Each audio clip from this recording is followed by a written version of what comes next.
En el nombre del Padre, y del Hijo, y del Espíritu Santo. Amén.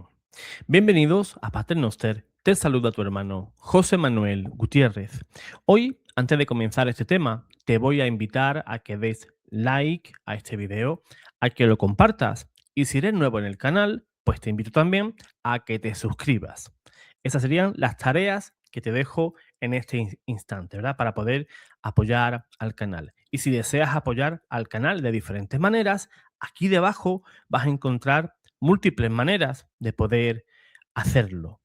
Pues bien, hoy quiero hablar de un tema que yo prácticamente no escuché a nadie cuando se habla del Lutero o se habla incluso del purgatorio, que es dogma, ¿verdad? Dentro del magisterio de la Iglesia. Martín Lutero tenía una, un concepto un tanto especial sobre el purgatorio. Y ese es el tema que hoy te quiero explicar. Pues bien, ¿puede condenarse un alma del purgatorio? Esa sería la pregunta central del tema de hoy. Tú como católico, como católica, pues me dirás, no, un alma que está en el purgatorio ya está segura de su eterna salvación. Pero Martín Lutero enseñaba una cosa totalmente diferente. Un alma que está verdaderamente en el purgatorio, sabemos que está salvada, puede necesitar purificación, necesita ser liberada de esas consecuencias temporales de sus pecados. Puede todavía no estar preparada para contemplar inmediatamente a Dios cara a cara, pero sabemos que su destino eterno ya no está en peligro. El catecismo de la Santa Iglesia Católica lo expresa con una claridad extraordinaria. Quienes mueren en la gracia y en la amistad de Dios, aunque imperfectamente purificados, tienen asegurada su salvación eterna y atraviesan después de la muerte una purificación necesaria para entrar en la alegría del cielo, o sea, en la visión beatífica, como dice el apóstol San Juan en sus epístolas, para ver a Dios como cara a cara, tal cual es. Por eso debemos de comenzar eliminando una confusión muy habitual. Y eso lo escuchamos de protestantes e incluso de hermanos católicos que no tienen una formación. Y afirman, el purgatorio es una segunda oportunidad, cosa que es falsa.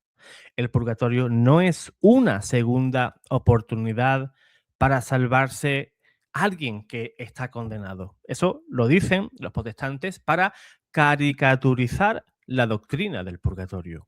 Tampoco es una especie de territorio intermedio en el que Dios estuviera decidiendo si enviará al alma al cielo o al infierno. No. El juicio particular ya ha tenido lugar. El alma que entra en el purgatorio ha muerto reconciliada con Dios, pero imperfectamente purificada. Ese alma pertenece a Cristo y su único destino es el cielo. Por eso la Iglesia llama al purgatorio la purificación final de los elegidos y afirma expresamente que es completamente distinto ese castigo al castigo que sí reciben los condenados al infierno. Y precisamente aquí encontramos un episodio sumamente interesante de la controversia con Martín Lutero. Cuando Lutero publicó esas famosas 95 tesis en el año 1517, todavía no había roto completamente con toda la doctrina católica sobre el purgatorio. Su pensamiento se encontraba aún en desarrollo y ya comenzaba a radicalizarse de manera progresiva. Pero ya entonces encontramos afirmaciones problemáticas. En la tesis 19, Lutero sostenía que no parecía demostrado que las almas del purgatorio, al menos no todas, estuvieran ciertas y seguras de su propia salvación, aunque añadía que nosotros mismos podíamos estar seguros de ella. Así que nos vamos a detener aquí, porque esta precisión histórica es importante. No sería totalmente exacto colocar simplemente en boca de Lutero la siguiente frase: un alma del purgatorio puede irse al infierno. Eso no es literalmente la formulación de la tesis 19. Sin embargo, Lutero introducía una idea profundamente problemática: la incertidumbre, no la seguridad de que estando en el purgatorio son salvas, sino que introducía la incertidumbre respecto a la salvación en ese estado de purgatorio. Y pocos años después, Roma respondió.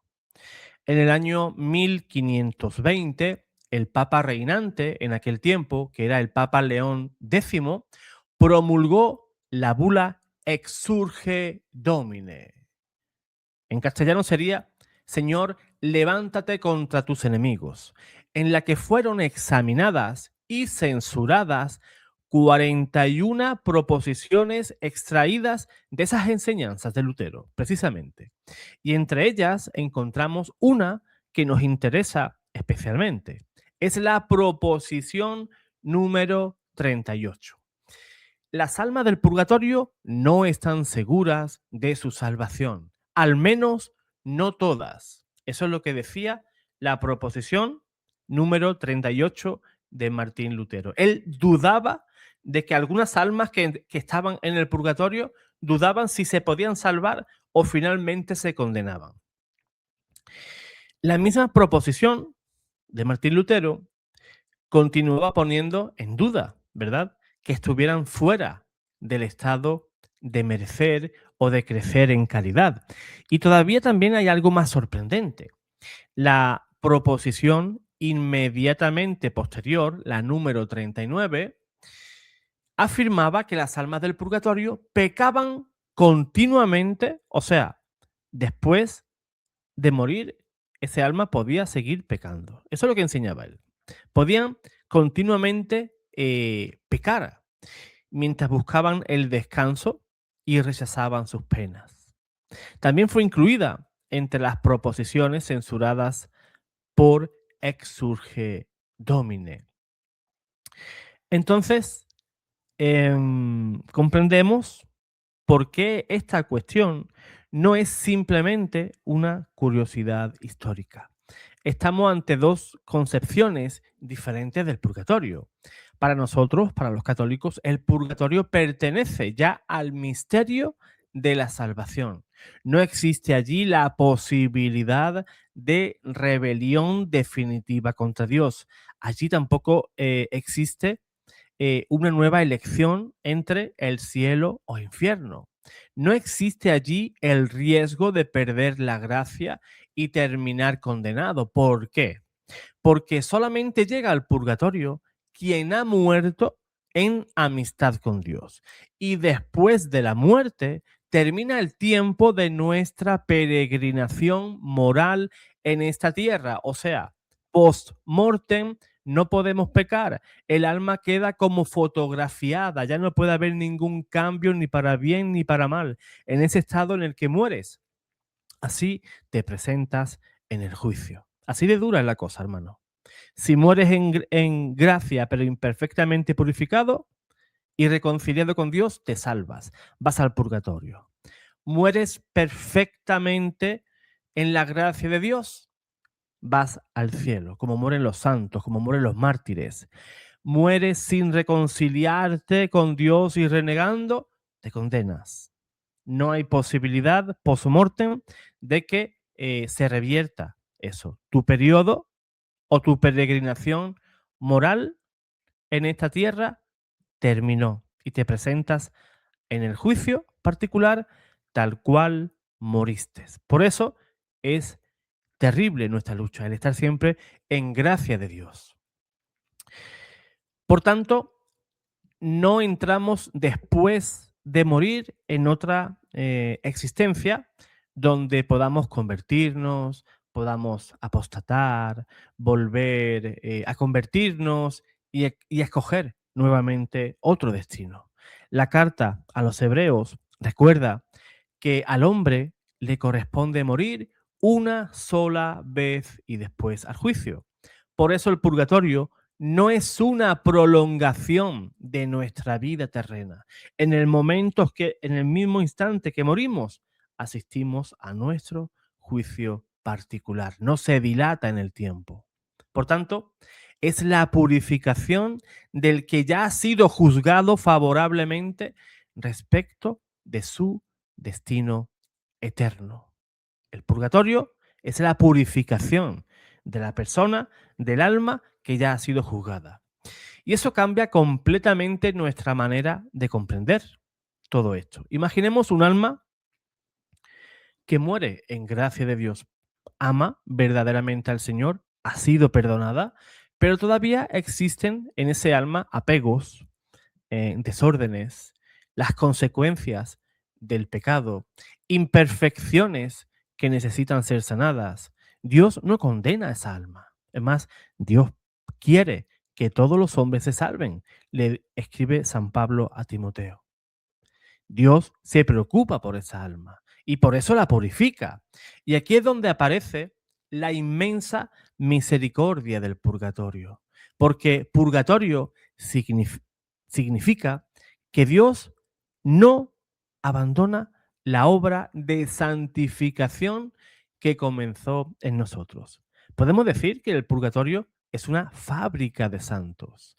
Esa santidad que a ti y a mí nos faltaría en ese instante, el purgatorio lo que va a hacer es limpiar, quemar, porque como dice San Pablo en Primera de Corintios capítulo 3, versículo 13, dice que se salvarán, pero como el que pasa por el fuego.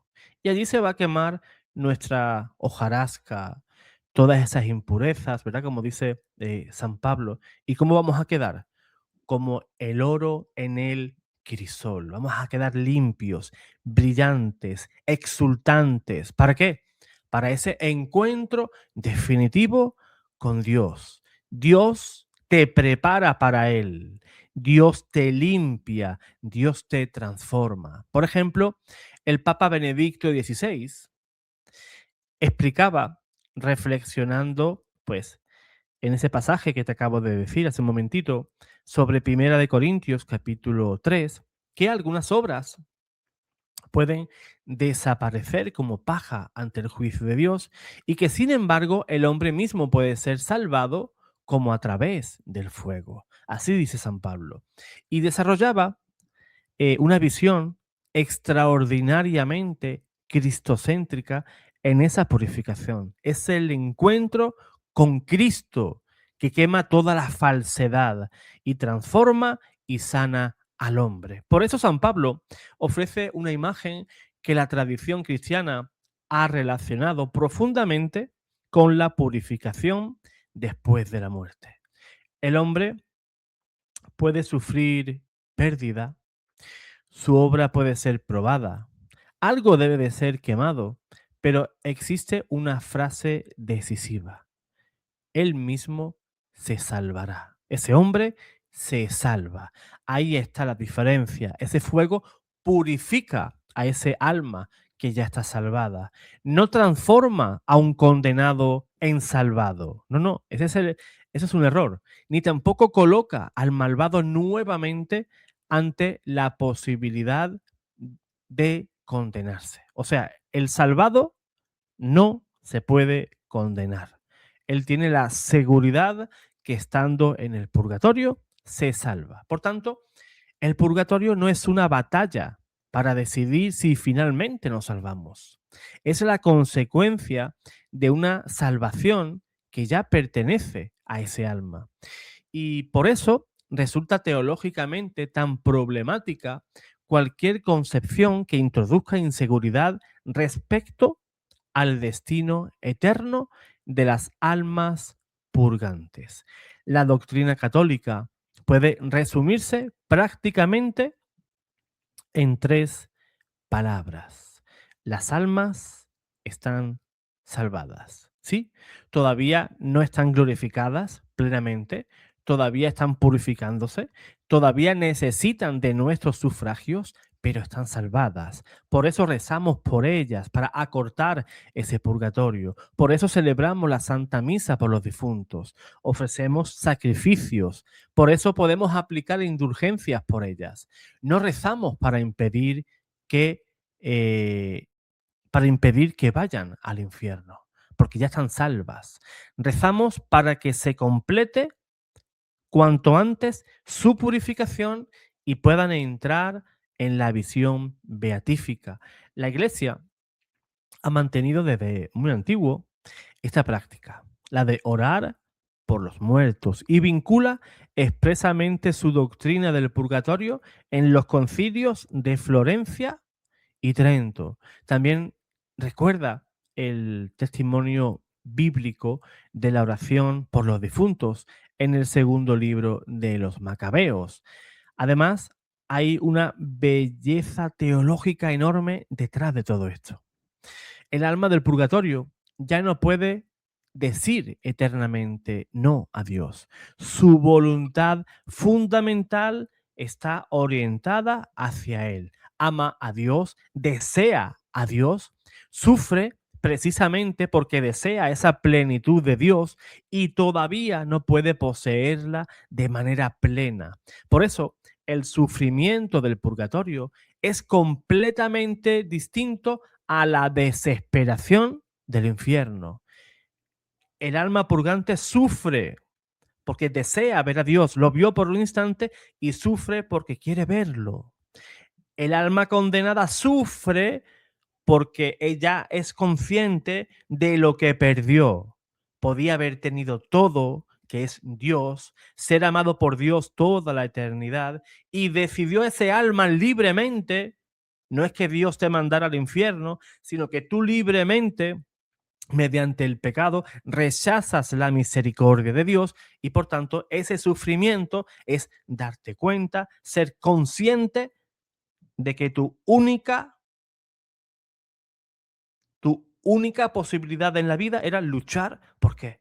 Por estar con Dios toda la eternidad. Hermano, esa es nuestra pelea diaria, querer estar con Dios toda la eternidad. Pero José Manuel, soy un pecador, todos los días peco. Y yo también, hermano mío, yo también.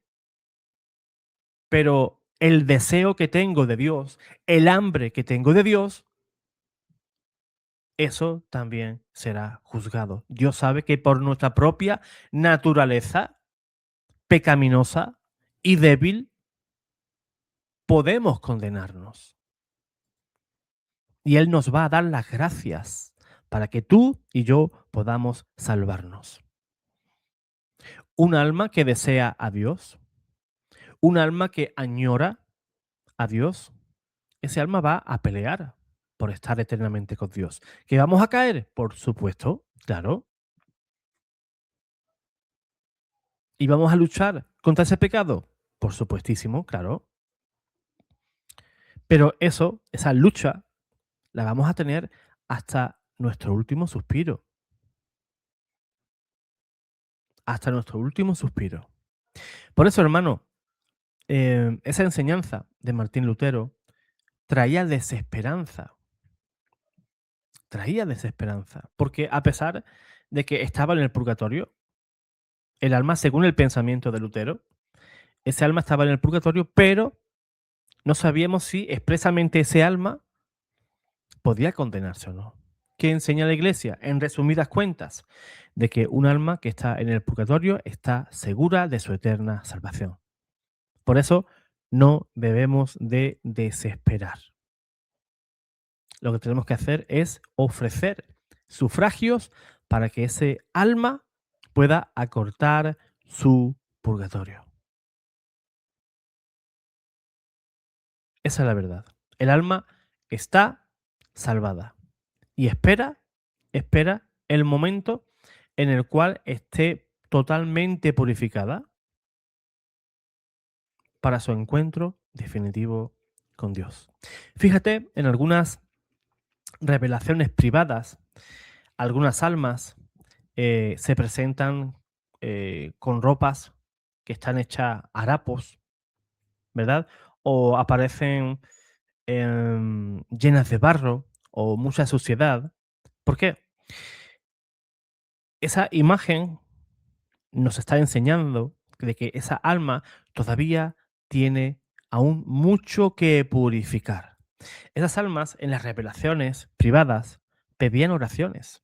Y curiosamente, a los pocos días, cuando alguien ofrecía misas, ofrecía sus buenas obras, el Santo Rosario, cuando ofrecía sus oraciones, pues aparecía ese alma de nuevo, pero ya no aparecía con harapos, ya no aparecía con barro, ya no aparecía sucia, sino todo lo contrario, exultante, bello o bella, con un vestido blanco, una gran luz acompaña esa presencia y nos damos cuenta que es esa oración, es nuestra misericordia también por esas almas la que hace que se acelere ese proceso de purificación.